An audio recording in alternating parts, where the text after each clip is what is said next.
Labis-labis na galak ang naging hatid sa mga kapulisan ng Police Regional Office 5 at sa kanilang mga pamilya dahil sa kauna-unahang pagkakataon ay ipinagdiwang ang selebrasyon ng pamilya ng Police PNP Family Day sa Camp Brigadier General Simeon A. Ola, Legazpi City, Albay nito lamang ika-23 araw ng Hulyo taong kasalukuyan. Ang aktibidad ay pinangunahan ni Police Brigadier General Andre P. Dizon, Regional Director ng Police Regional Office 5, kasama ang mga miyembro ng command group, regional staff, mga hepe ng regional support units, kasama ang mga kinatawan mula sa iba't ibang sangay ng gobyerno at iba pang national government agencies.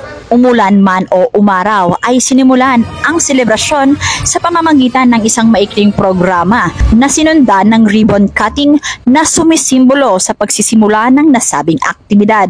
Tampok dito ang malawakang pagsasagawa ng iba't ibang serbisyo tulad ng serbisyong medikal, pagpoproseso at pamimigay ng PNP Dependence ID, mga uniforme at kagamitan ng PNP, voters registration, pagpapadali ng pagproseso sa mga lending institutions at marami pang iba. Kaugnay dito ay handog din ang pamimigay ng mga laruan, parlor games at iba pang kapanapanabik na aktibidad para sa mga kabataan at mga miyembro ng PNP na nagdulot sa kanila ng labis na kasiyahan.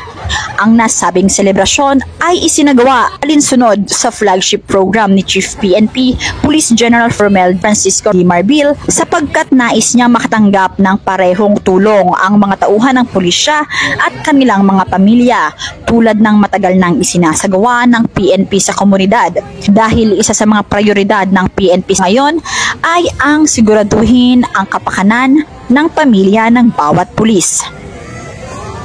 Mula dito sa Legazpi City, Albay, ako ang inyong PNN correspondent, Staff Sergeant Irene Hanitria Abad, alagad ng batas, tagataguyod ng Balitang Pulis.